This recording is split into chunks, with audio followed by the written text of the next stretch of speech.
Pod in the City is a Sex in the City podcast and thus contains adult themes and explicit content. Listener discretion is advised. Welcome to Pod in the City. I'm Amanda. And I'm John. We're two besties who bonded over Sex in the City in college. And now, 20 years later, we're reliving it like it's our very first time.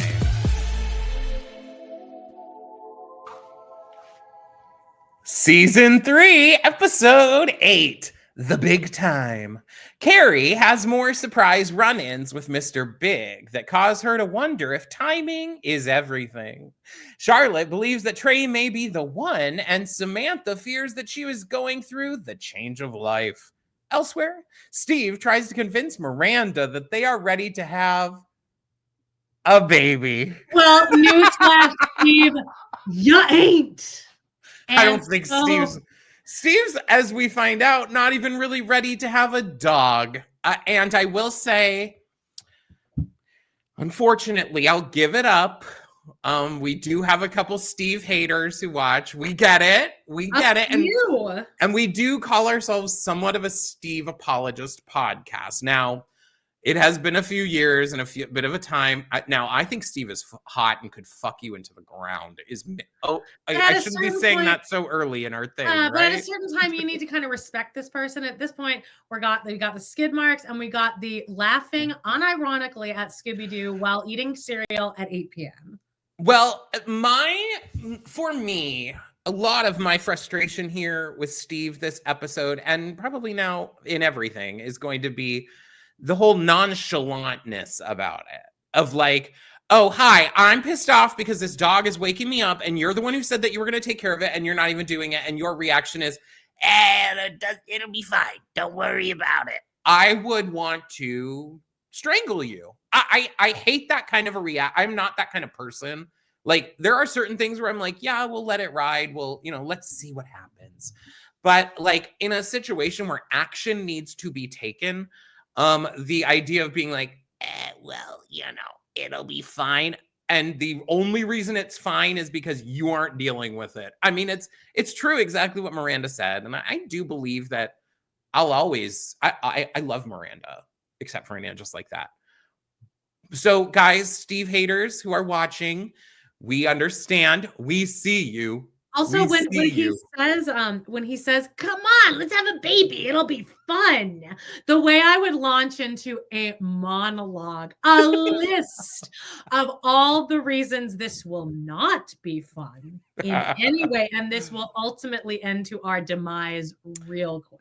Well, definitely Steve and I would have broken up by now for sure. Because I would be like, if you said that to me, I'd be like, okay, well, please explain to me how you think you should be having a child.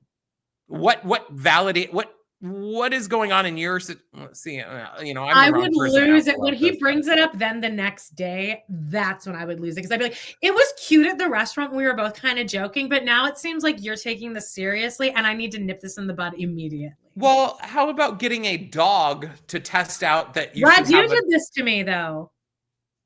Oh. That's how I end up with this little piece of shit. That's how I end up with this guy. Okay, guys. Hi, it's Pod in the City podcast. I'm John. This is Amanda. We love ya. We're here every week for you. All right. Yeah. I was looking at the thing and I was like, oh my God, there's only 10 episodes this season. Nope. You just open a bar that says more episodes. Yeah. And I was like, oh my God, thank God we're not almost done. You know what's in this? We got the affair, which goes straight into the 2 LA episodes. We also get Hot Child in the City, which is one of my faves.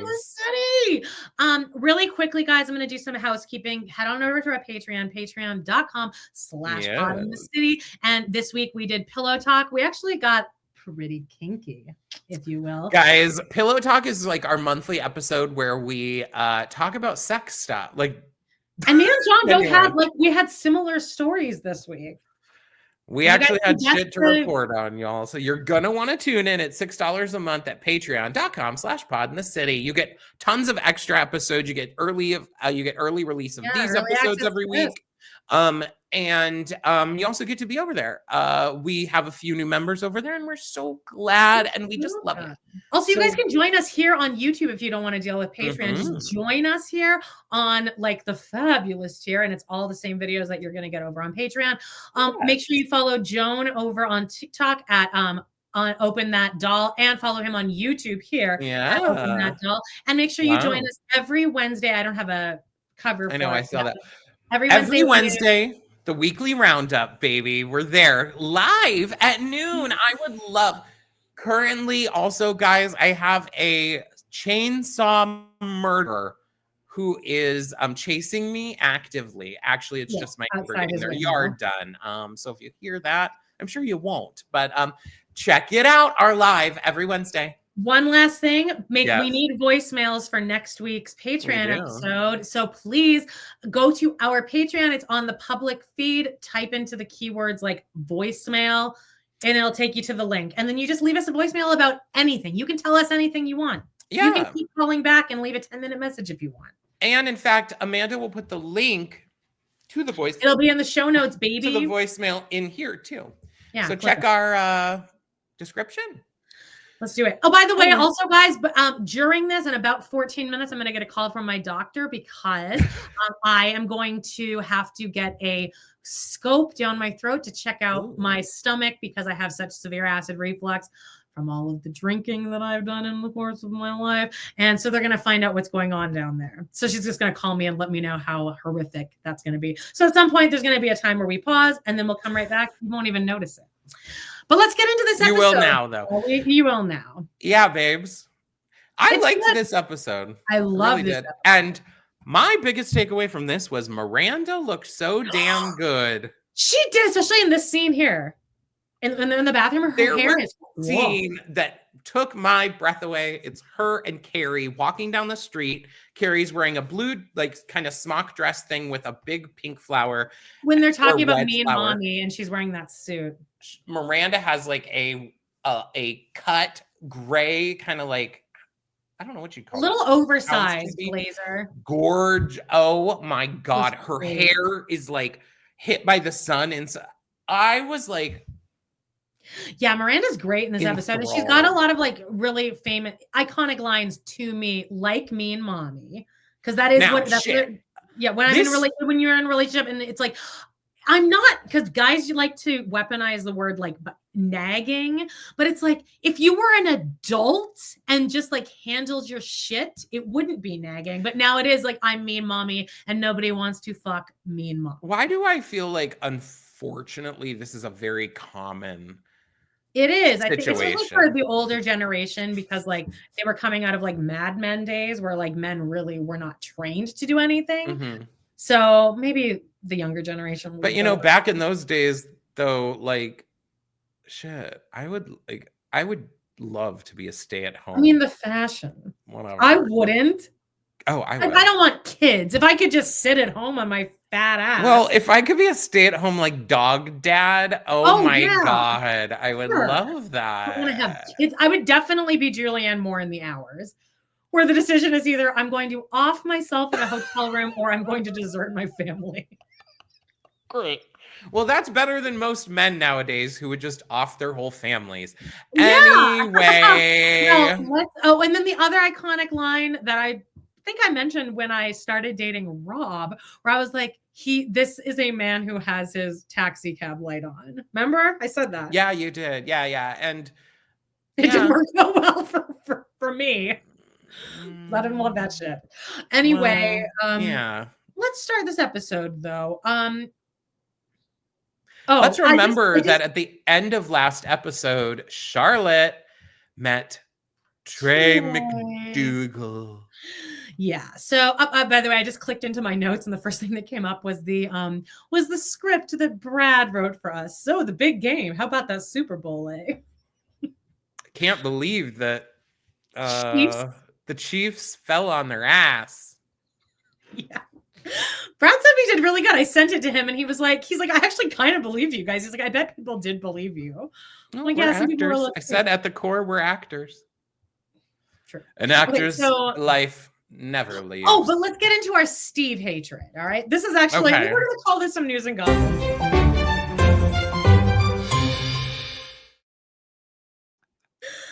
Okay, so people aren't liking it over on YouTube. There are several comments about Steve.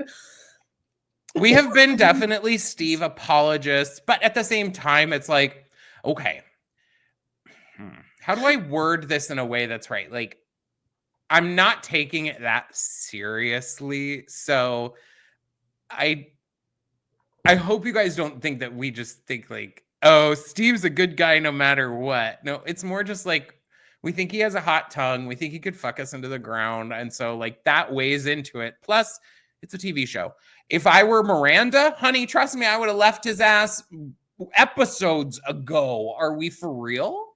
Well, I'm just going to start with Yes. This is the most recent ones to come in, but it's on a later episode. So this is listener or viewer Karen, not a Karen, and this is on our episode Boy Girl, and she wrote 3 comments. First about like what Gen X, Gen Z, all the different generations are, but then she said Miranda had a cell phone already by this season, and she didn't even know Steve would use her key at all. He could have called. See, I mean, remember I had a big problem with like what are you doing here? And he's like, well, I had a key. I just used the key. It's like, I gave you that key, like in case of emergencies.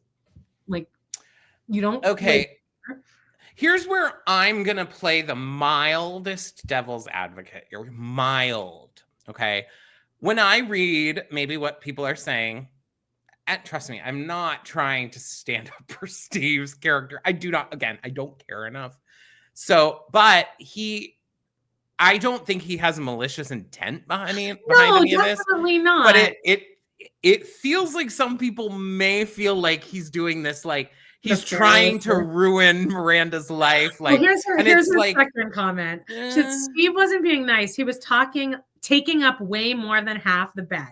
And it is implied that he is just always there because you know he is living with a bunch of roommates in a crappy apartment. He doesn't have roommates, but he does live in like a shithole. He does live in a tenement. Yeah. And when he said you are the guy, sometimes you're the guy. He knows he is playing for one of her biggest fears, insecurities, to manipulate her. And that's the worst thing people you trust to do to hurt you. I know there's a lot of Steve love, although I love that Amanda wasn't today. So I have to be the voice on the other side. Ha, ha, ha.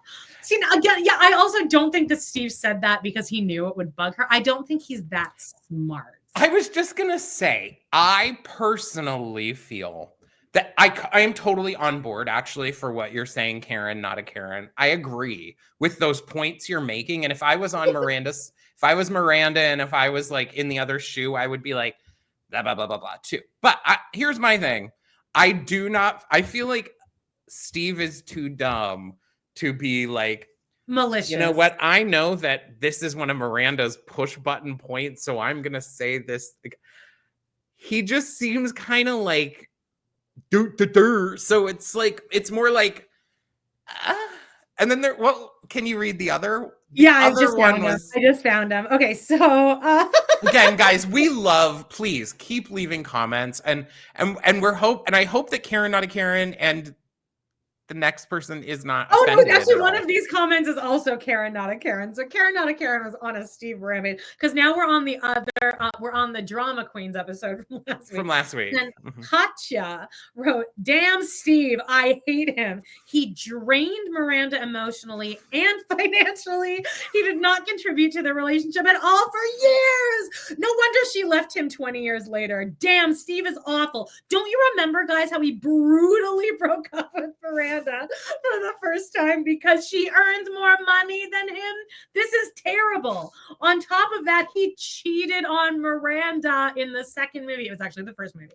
I will agree on that, but I don't put that as canon in my head because that is where they started to piss me off with the Steve and Miranda story. Because she was too stressed and busy with work and with household to have sex. Steve is officially an asshole, the worst Sex in the City man ever. More than Berger, really?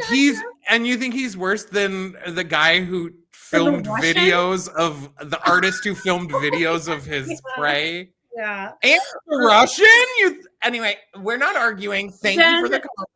Karen, not a Karen, responded to that and wrote, yes, all the Steve love always confuses me. He was so content being a bartender, which is fine, but then acting like there was something there was something not working with Miranda for being driven, always manipulating her and using guilt to get what he wanted. Even the day Miranda was so tired from work and didn't want to have morning sex, he was always whining like a baby. I agree with that. I remember being irritated with it. I totally agree. Job in the morning. Totally agree. I think though your smelly penis right now. I do feel, and maybe because I haven't been hurt enough personally, I don't feel like people move with malicious intent to try and like manipulate. Maybe he does manipulate Miranda, but like in my mind, like, and maybe this is because I'm a headstrong person that if someone tries to manipulate me, I don't continue. Like, the manipulation does not last long. So where I'm struggling with this is that I look at Miranda as a character that is strong, intelligent, until Angela's like that. Yeah, until not Angela's like that. So on top of things that I almost feel like it's almost an offense to her to say that Steve is so able to manipulate her so badly that he has ruined her life and drained her emotionally and financially. I just don't. I think it's funny. I get it, and I love. You know what? I love the passion. In fact, me too. Guys, if you disagree with this, let us. And look, we're gonna rail on Steve in a bad way. Oh, I hated Steve this episode. Oh my! But I mean, I can't not. See, I'm not into the tongue as much though, because I don't like being gone down on. Oh yeah. Here's my thing. I think that Steve, trust me, I'm not getting into a long-term relationship with Steve or a Steve type. In this episode, Miranda says it's too soon to have a baby. We've only been living together 2 months. That is insane. I think that the pacing of this season is strange. Especially Miranda and Steve, because they're like, won't they? Now we're in love, and now we're over. It's never gonna be fixed. And then they're gonna have having a baby. So because now we need to kind of focus on the affair. Wait, oh my god, these episodes. The next episode, I think she does fuck him, right? Big? Yes. She fucks. Well, I thought she was wanting it in this episode. Oh my god, when he. Spoiler alert, later he comes to visit her and he's like at the door and she's like, you gotta go. And then she closes the door, but like leaves her head partway in between the door for a second where she's like, and then she closes it. When they're on the boat and he says to her, I thought I might see you here. I would just fucking like. And Natasha missed the boat. Okay, so here we go. Manhattan is a place you can get anything anytime. Cabs at 2 a.m., Chinese food at 3. And then while this is happening, it has Miranda opening the door to get Chinese food with a naked guy behind her. So what's happening here? Are we about to eat Chinese food and then fuck and then we have diarrhea? Or like have we just fucked and now we're eating Chinese food? She's wearing clothes, but he's naked. So I don't really know what's happening. When does the Chinese food come into play? Did I miss that? There's a naked man? Yeah, there's like as she's like grabbing the food, there's like a naked hottie behind her, and that's Miranda. You don't see a penis. Samantha. Oh, I thought you said Miranda. I'm like, maybe I did. Why is there a naked man behind Miranda? So then it goes, but somehow you can never get your dry cleaning, and it's Carrie like, because the dry cleaning place, and it's like 3 o'clock in the morning. It's like pitch black outside. I'm like, did you think it was going to be open, sweetie? She closed at like 4. We're also led to believe that Carrie Bradshaw owns 10,000 dresses, and she is so obsessed with this one dress to wear to this that she's obviously already worn before too, because it's at the dry cleaner. Yeah, I'm like, okay, all right, just buy a new dress. Anyway, yeah. Charlotte is. We have Charlotte and Trey. She's been blue balling Trey. This is what kind of confuses me. And I know that like then when we get into like why he can't get it up later, spoiler, a major plot point is that Trey isn't able to keep it up, and that he like didn't get. He's like, sometimes it happens, I can't get it up. But then here it seems like he is super into her and horny. And then it says in the episode that she gives him a hand job. So he is horny. Well, maybe they retconned that. Well, but then they kind of figure out that the reason that he can't get it up for her after they get married is because of the Madonna whore thing. That like Samantha goes, Madonna whore, it's because he sees you as like this perfect being and he doesn't want to like. Yeah, and he wants jugs, right? Jugs, yeah. So Charlotte, this is always what I said this is always what confused me because she gives him a handsy, but anyway, we'll get into that. At the nail salon, Charlotte thinks, she's like, Carrie, this could be the one. And then Carrie, even though this is annoying, I feel like it's shitty for Carrie to be like, Charlotte, it's only been 2 weeks. Although I feel like that's what you would say, right?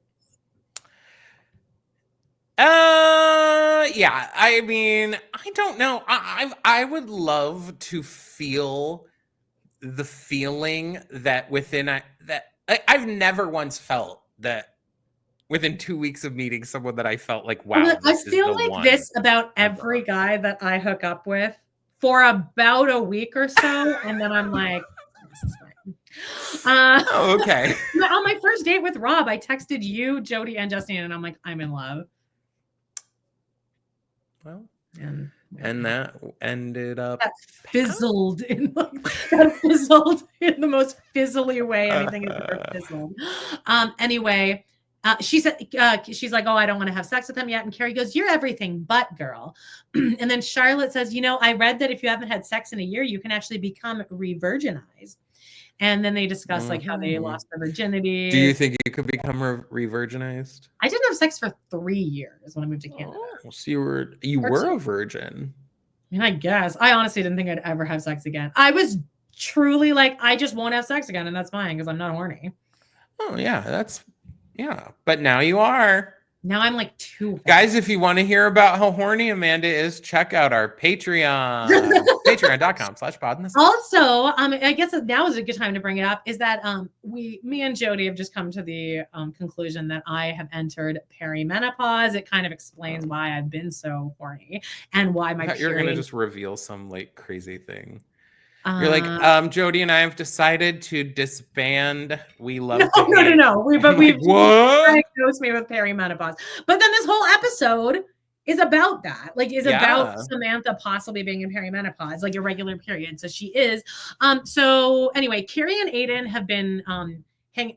Honestly, I remember thinking Aiden was so likable and hot. And like this, I find him to be so disgusting. Not him, but him just being like, yeah. No, the like party. The lazing about in bed, looking like you smell not great. I don't love. They have multiple times where he's like eating Chinese food in bed, and she's like laying on his stomach. She is holding a thing of Chinese food. She takes 2 chopsticks, they're in bed, white bed. She pulls out a long noodle of Chinese food and then like pops it into his mouth as he's like lying on his back. Post-sex. Their whole room smells like sex and Chinese food. Gross. I don't like to eat food in bed. I do. I like food in bed. I don't. Well, I do. I like to eat food after I have sex. In fact, I think I've now like accidentally, what's that called? Like, Pavlov's dog or something. Like, I feel like the second that I'm done having sex, almost always, I'm like, all right, what am I going to eat? When I got home from my Valentine's Day booty call, I drove by a McDonald's and got 2 Big Macs, a 6-piece nugget, which then they asked me if I wanted, I got a Big Mac meal plus a second Big Mac, then 6-piece nuggets. But they're like, well, if you get 2 4-piece, that's 8, and it's even cheaper. And I was like, yeah, fucking throw that on. How much did this cost? $45? No, it was like $18. God, what? And a Diet Coke. Go off, sis. I ate it all. It was fucking good. I don't even remember eating it. Anyway, so they fucking now they have sex. They're eating Chinese food. So again, everyone's eating Chinese food and then fucking. There's gonna be diarrhea all over the walls.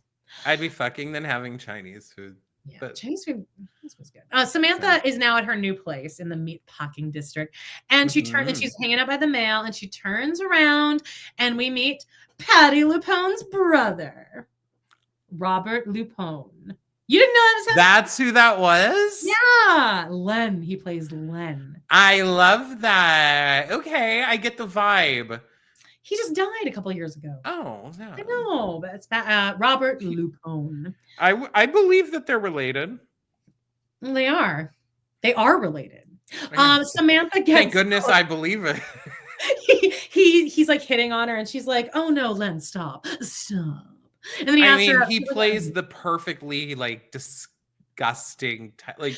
Well, they have him in like a ponytail. Like I feel like I was looking at his face, and I'm like, if he wasn't dressed all like artsy fartsy and like with the ponytail, like he's like an attractive guy. Yeah, I don't. But they have him playing in the right. My doctor is calling me. I have to take. Okay, we're back, and I just got off the phone with my doctor, and I was telling her about my perimenopause symptoms, and she says that she might want to do an ultrasound to check for fibroids. And I asked, can you put me on a birth control that will stop my period?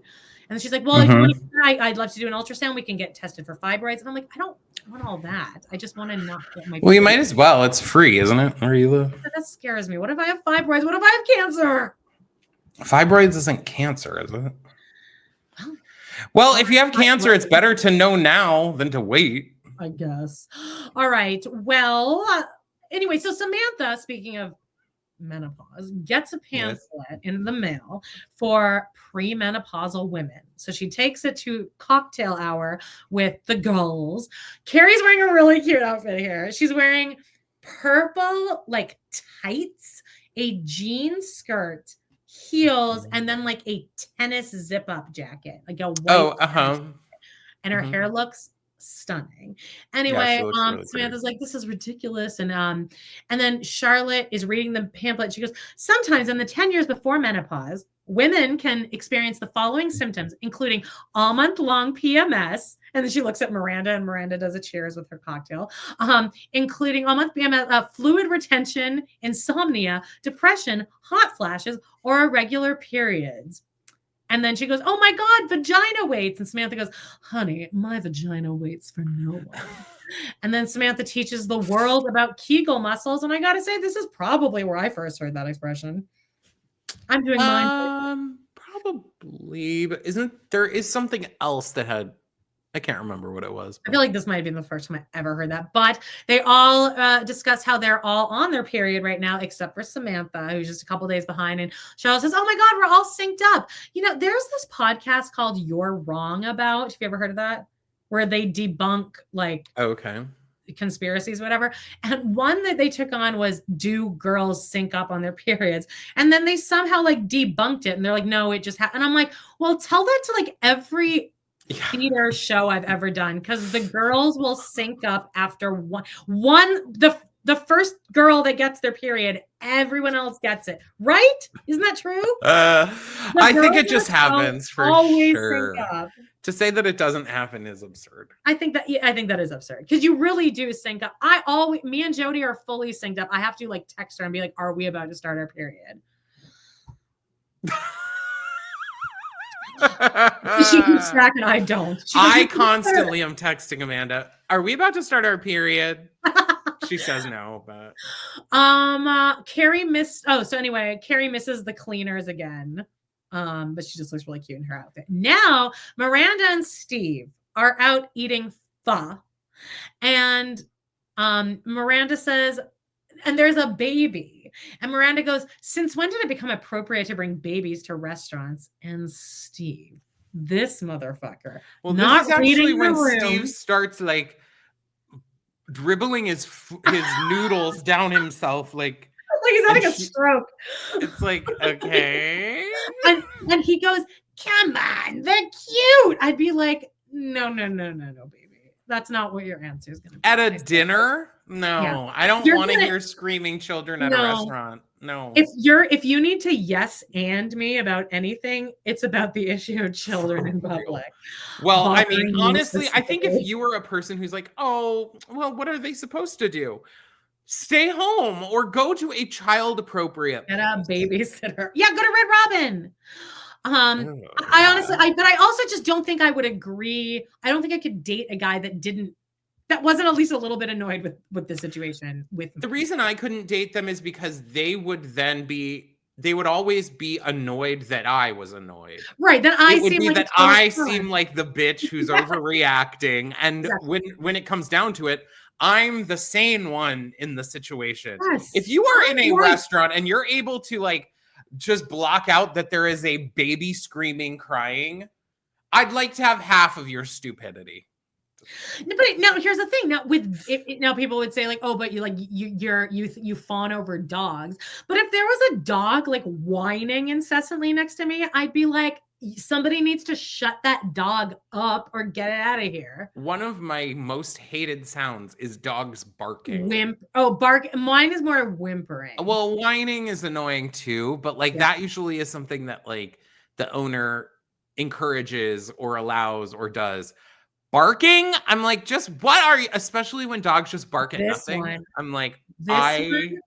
You have like I don't really like, well actually I do agree in spray bottles for dogs because but like especially Walter, that is the only thing that will work on Walter, because once he starts barking, if he hears a sound outside, he is so fixated on barking that like yeah. you have to spray him to knock him out of, like snap him out of the headspace. And then he's like, And then but then he you can like see his brain like shift. interesting. Chihuahua / Jack Russell. See, I mean, dogs are just like children. They're annoying.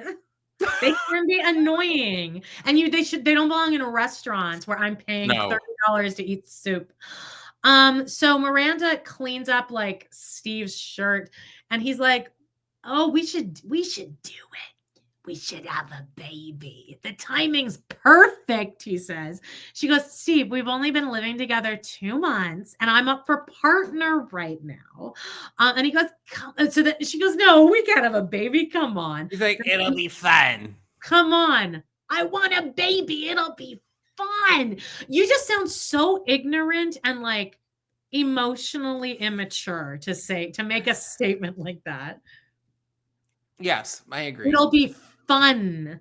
I think it's, yeah, I don't know though. The problem is, Amanda, there are like so many, like we are the opposite end of the spectrum as far as having babies, but there are so many people out there who just have babies willy-nilly. Like, yeah, but do they think that it'll be fun? I think they do. Babies. Okay. All right. I genuinely fair enough. Sadly, some people are like, let's have a baby. It'll be so much fun. It'll fix our marriage. You see that a lot. Carrie is now on her way to the Gab boat party, and Aiden's on the phone, and she looks amazing, and Aiden turns her down. He doesn't want to go. Now we're on the boat. We got a shot of the World Trade Center. And honestly, you know how I don't like to go out or socialize or really do anything. This is something I would love to do. I love a boat, daytime champagne on a boat. I'm home by 6. It's cute. We're on a boat. Oh, it's breeze. I'm not too hot. I don't think you'd be home by 6. I really feel like this is a they were saying 10, that the boat doesn't get back in until 10. Oh, okay. Then I don't like being stuck in a boat. But my ex-boyfriend's there, who I'm still a little bit in love with. Now I'm in like my own like. And his wife isn't there, and my boyfriend isn't there. Recipe for disaster. She's there, and also Trey and Charlotte are there. I find it weird that the second Carrie sees Big, she doesn't tell Charlotte, Big is on this boat. Oh, by the way, they have seen. I was wondering because Carrie sees Big. Oh, first, Trey and Charlotte are telling this fucking story about how they first met, which, again, this is always my biggest nightmare of like, let me never be this person. Plus, Carrie's like very clearly heard it. Right. And she's acting like pretty, I mean, I feel like Carrie's being kind of bitchy here, but she's actually humoring them more than I think I would be able to. Oh, I would probably say like I've heard bitch, because I would have already said I know. Like I've heard this. I know that. I don't need to hear this again, sweetheart. But Carrie leaves, Big is there, and my first thought here was like, she doesn't have a big enough reaction to seeing him. But now I just remember that she actually saw him in the last episode at the opera. So they have recently like seen each other and acknowledged each other's presence. So she turns around and he says like, hi. And then he says, I thought I might see you here. Again, that's so hot to me, because to me, that means you were thinking about me like earlier. Well, I mean, later what he says on the phone and stuff would have had me like gushy. I'm so glad that I do not have a single ex where if I saw them in public, I would be like horny about Agreed. it. I feel this. Yeah, I totally agree. In fact, there are people I'd rather not see. For sure. There's only been 2 men I've been really full head over heels in love with, and it's Brad, who I'm friends with, and Radu, who I genuinely don't want to know about unless he's coming to kill me or he's died. Anyway, Charlotte so Carrie walks away from Big, right? And Charlotte walks up and she's like, look at this watch that Trey got me. And don't you think it's weird here that Carrie doesn't say, Big is on this boat, I just ran into him, he's like over there? Well, for Carrie's character, yes, because Carrie usually wants to make everything about herself. So I'm surprised she didn't steal the moment away from Charlotte. But I also know that as far as her friends go, Charlotte is kind of the most judgmental as far as her and Big. Yeah. Anyway, isn't she? So I could see her not doing that, because like you want to like she does.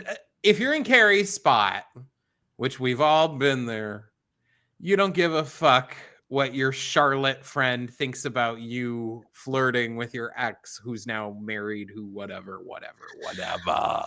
So Charlotte leaves, and then Big comes back to talk to Carrie, and he's like, what was that? And she's like, I don't know. And he's like, well, can't we have a conversation anymore? And she goes, I don't know. Can we? And he says, so are you seeing anyone? And she says, yes, I am. He's great. He's perfect, actually, which I think is I think she knows what she's doing there. And she is subliminally saying to Big, he's perfect, but he's not you. Don't you hear that? I hear that unspoken thing in that sentence.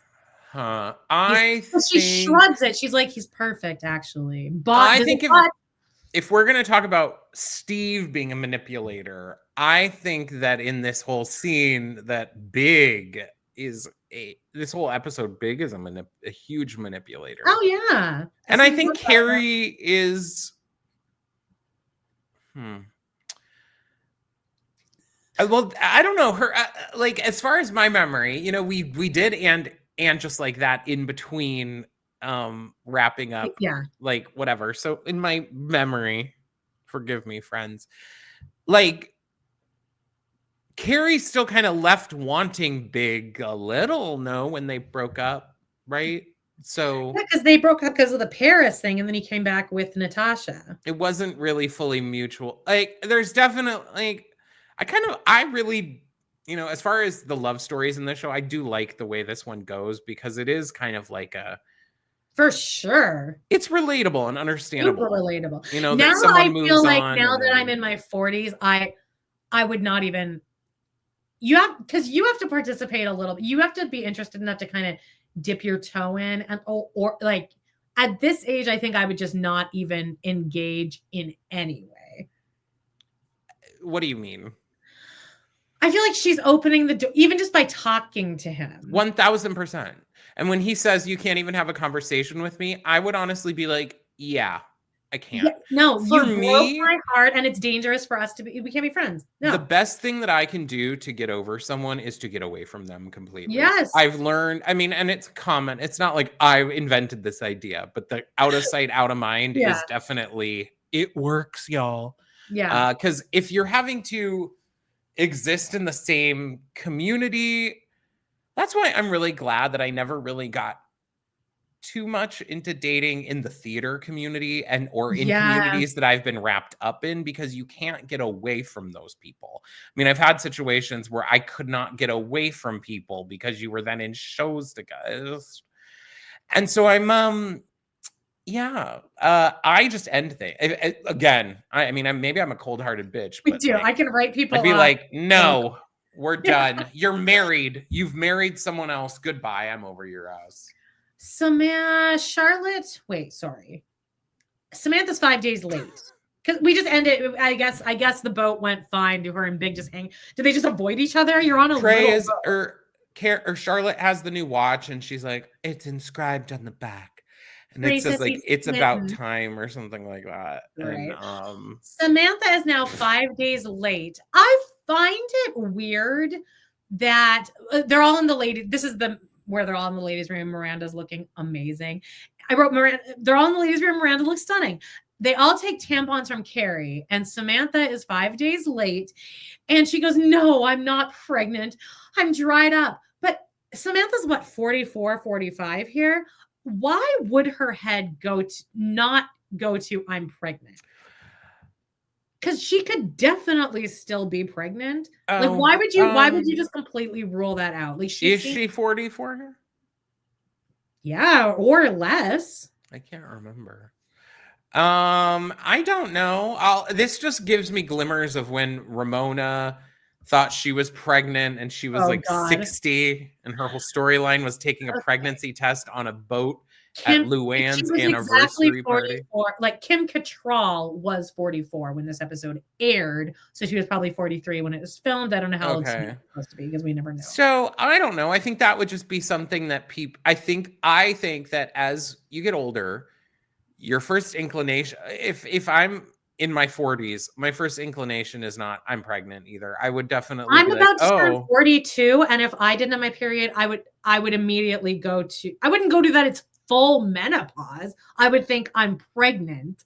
Oh fuck. Well, I think Samantha maybe just doesn't think maybe Samantha's on the pill or something. But people get pregnant on the pill. Anyway, I just think it's weird that she completely ruled it out. Unless it showed her. I feel like I'd be okay with this if she took a pregnancy test and she wasn't pregnant. Then you can jump to I guess I'm just able to like write it off because I look at Samantha as this one who's like chasing the idea of like I am sexual and I am sensual, and like the idea, her first biggest worry would be that her like pussy's not wet anymore. She thinks she's gonna just be like, I'm thrilled I'm going through perimenopause. I cannot fucking wait till there's no option of me getting pregnant. Oh my God, what a dream. That would have saved you. I should have just gotten it all scraped out of there when I was 13. The first time I asked my doctor to do that. I was like, I know I don't want kids. Wow. Okay. Oh, one day you will. That clock's going to start ticking. Samantha blurts out, I don't need a tampon. I probably never will again. No, I'm not pregnant. I'm drying up. And then she goes, ladies, I have something to tell you. I'm a little older than you. I thought that was cute. And their reaction is just like duh. So Carrie contemplates, is life all about timing? And the question of the day is timing everything? Which I 100% believe that it is, especially with men and their cab lights. I 100% believe in that theory. It is I definitely think that men are do this thing where they could be with a woman for 12 years and whatever, and then they break up with her because they say they can't commit, and then like within 6 months they're engaged to someone. That happens all the time. It's like, okay. Or they'll get another one. They get with another girl and then they get pregnant and then they get married.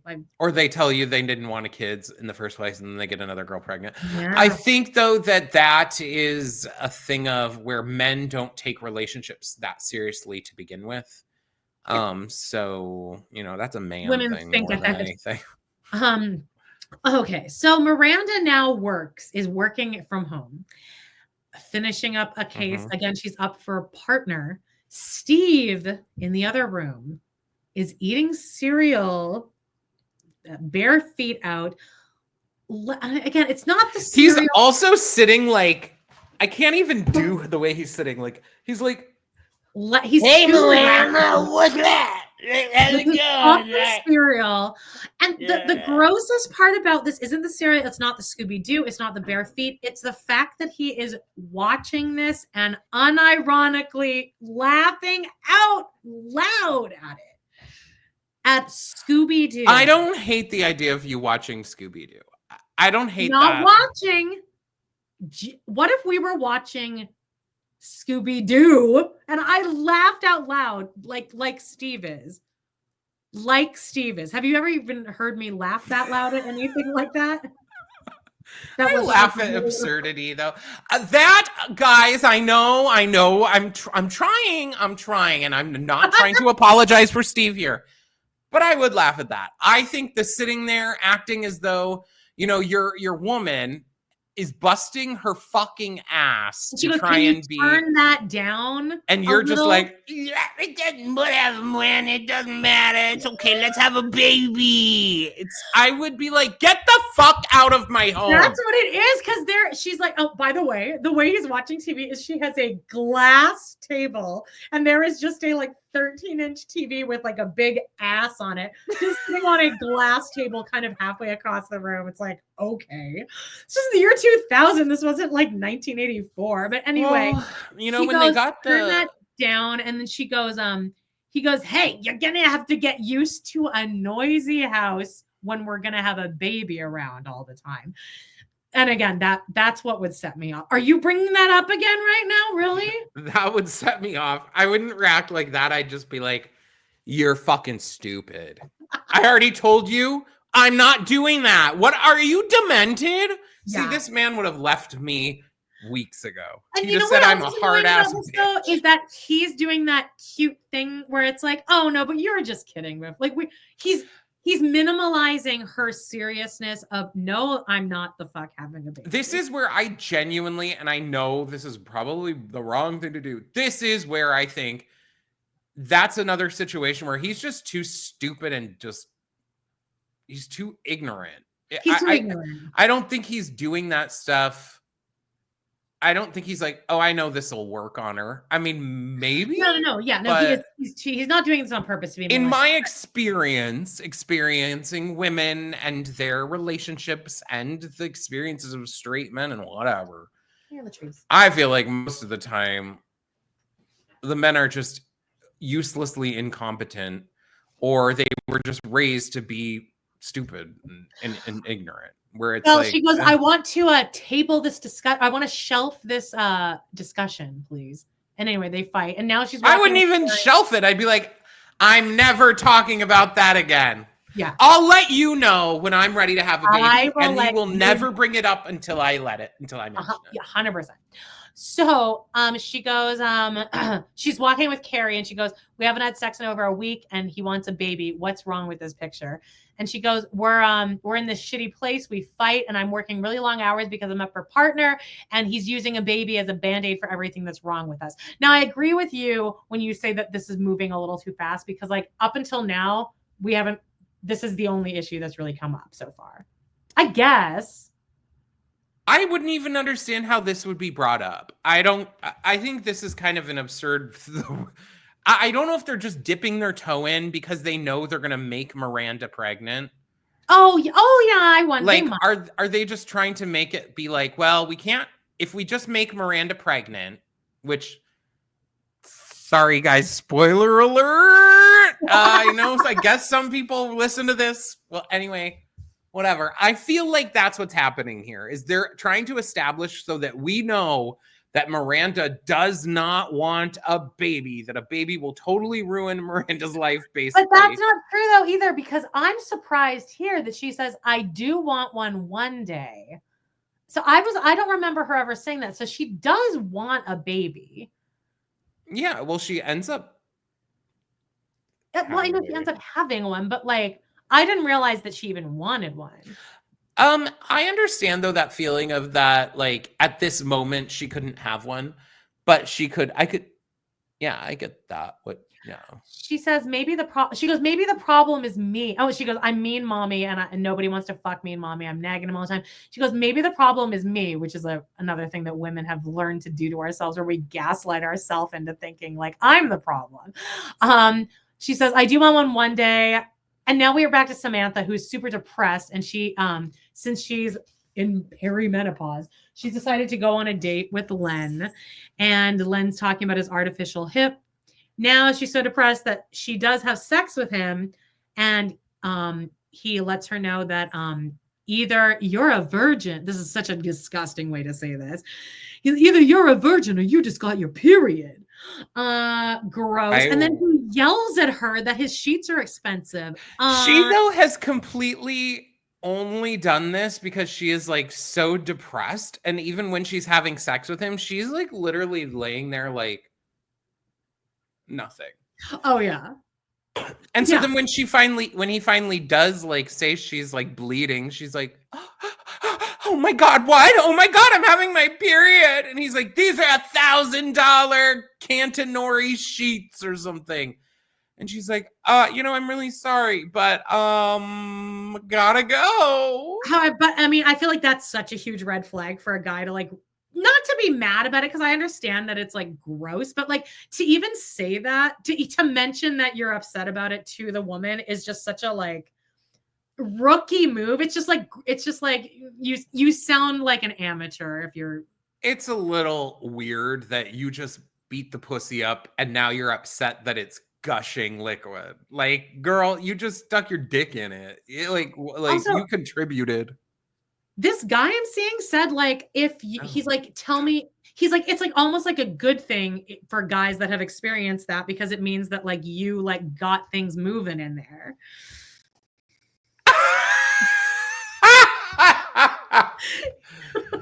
Okay. Like he's up in your over. He's just like knocking the egg out. Because like, I think it's a pretty common thing that like you don't know you're on your period, and then it like they like get things moving in there. Yeah. As Jody said, they scrape the membranes for you. Oh my God. So next day, Miranda's at work and Steve calls her and she's like, I'm busy. I don't know if you know this yet. He's like, Mommy, can you change my diaper? Yeah, he goes, meet me at 46 and Lex in half an hour. And she's like, no, I can't. He's like, no, it'll be good. So she meets him. She shows up.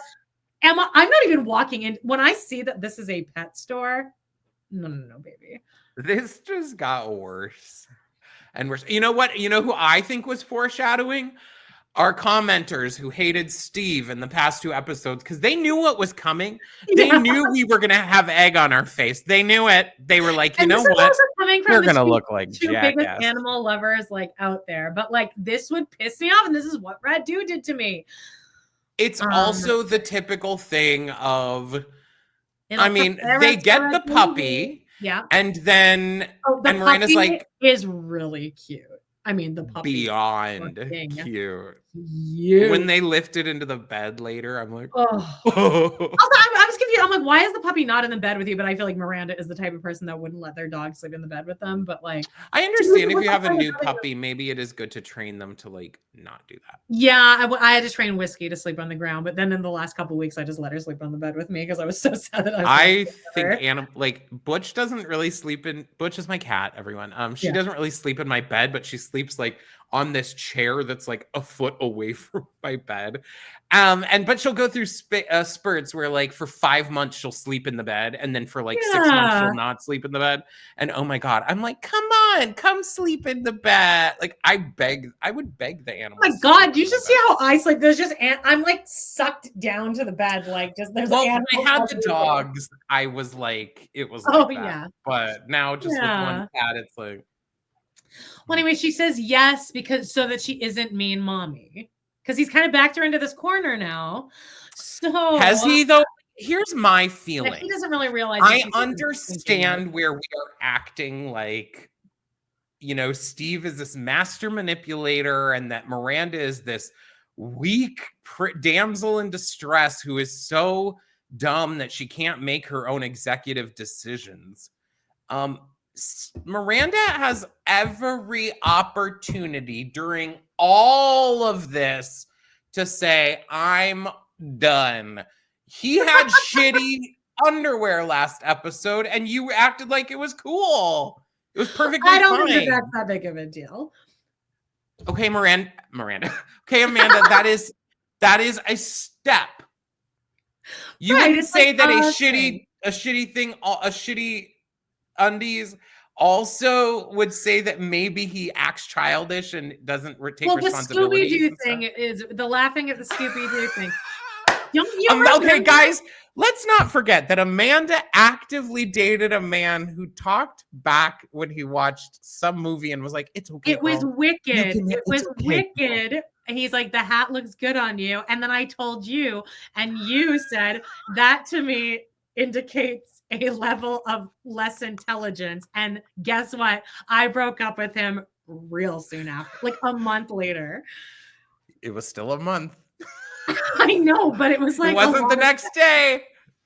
Not saying that's enough, but that's why, guys, that's why I'm single. It's because I will use that as enough of a reason to be like, never. But it was the beginning of the end. I couldn't get that's what I'm saying. The runs in the skid marks in the underwear are like, it's all leading to something. And then so they go to the pet store and Steve's like, let's get a puppy. It's the perfect thing, like the perfect transition between. It'll prep us for the baby. It'll make us ready for the baby. And Miranda's like, no, we're not. And then they end up getting it.